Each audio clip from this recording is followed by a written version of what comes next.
Good morning. I am Dr. J. Shyamla Devi, Department of Commerce, JJ College of Arts and Science, Autonomous, Pudukkottai. Today we are going to see about a law of demand. First of all, what is demand? Demand means desires to buy a commodity with adequate purchasing power at particular point of time.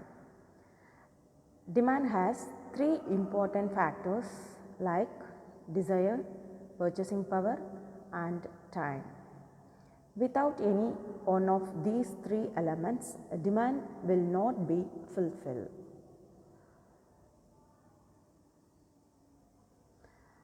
Then, law of demand. Law of demand states that other things remaining constant. Quantity demanded extends with a falling price and contrast with a rise in price. This is to say inverse relationship between quantity demanded and the price.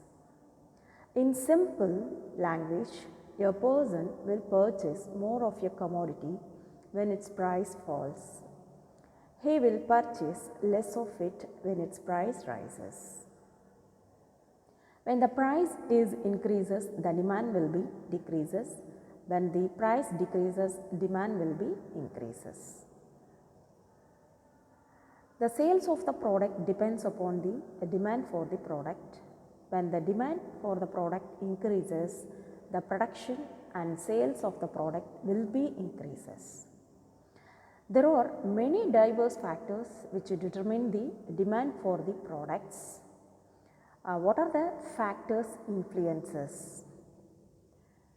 What are the factors determining the demand for the product? The first one, the price of the product. Second one, income of the buyers. Third one, price of substitute commodities competing that product. Then availability of credit, buyers' taste and preferences and their status. Geographical location, change in weather conditions, expected future trends in prices, then advertisement and sales promotion methods. These factors affecting the demand independently. The law of demand operates only if these factors remaining unchanged or constant. Then individual demand schedule for wheat. This is demand schedule shows that how much of commodity is purchased in a particular market at different prices. This is Alfred Marshall's contribution to the techniques of price theory. It is a list of prices and quantities. It is very clear from this schedule that when the price of wheat is at 40 rupees, the consumer demand 2 kgs. When the price falls from 40 rupees to 32 rupees, the consumer has a demand for 6 kgs.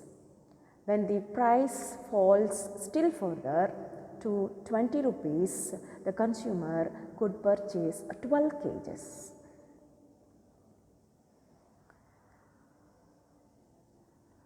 Then, with the help of this demand schedule, we can draw the demand curve.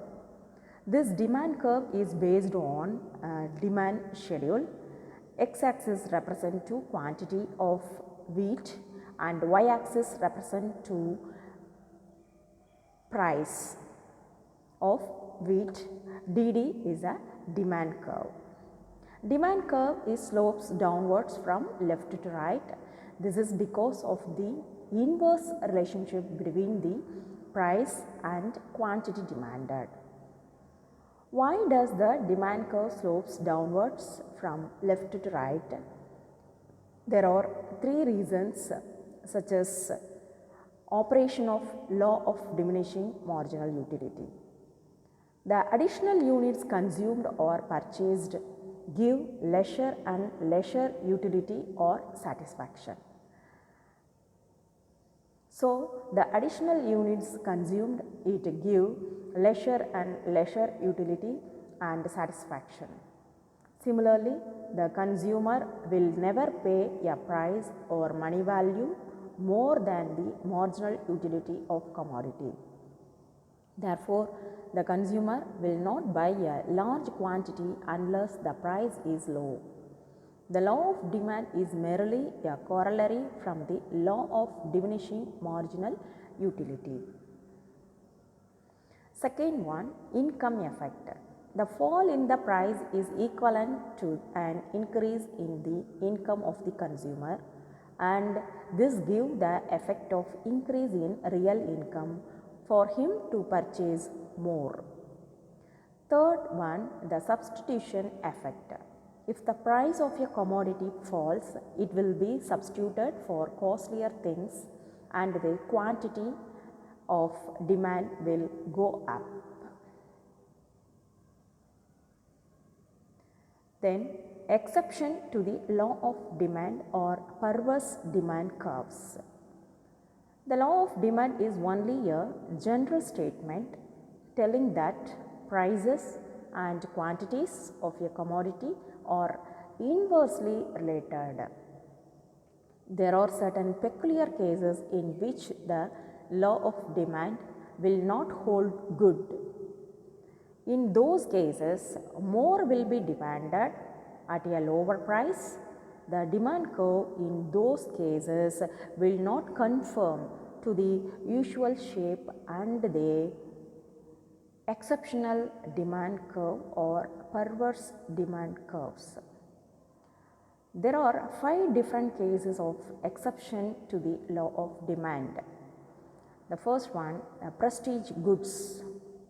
Articles of prestige value or articles of conspicuous consumption are demanded only by the rich people, and these articles become more attractive if their prices go up and they will not conform to the usual law of demand.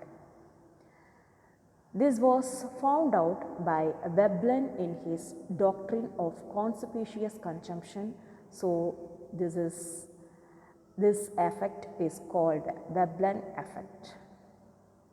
Second one, speculative goods.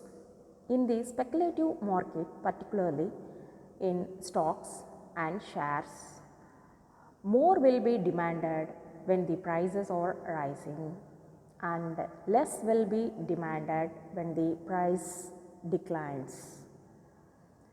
Third one, Giffen effect or Giffen paradox. Robert Giffen discovered that the poor people will demand more of inferior goods if their prices rise and demand less if their prices fall. Poor people consuming large amount of inferior cereals will find their real money income falling when the price of inferior goods rise. They will reduce the expenditure on other superior items, conserve their little income and demand more of the inferior commodity. The fourth one, demand for necessaries. The law of demand does not apply in the case of necessaries of life. Irrespective of price changes, people have to consume the minimum quantities of necessary commodities. And fifth one, scarcity, inflation, etc. The law of demand will not operate in times of acute scarcity or shortage of commodities. People will become panicky and buy more when prices are rising. When there is hyperinflation, people will demand more and more. fearing that the prices would still further go up. These are all the exception to the law of demand. Thank you.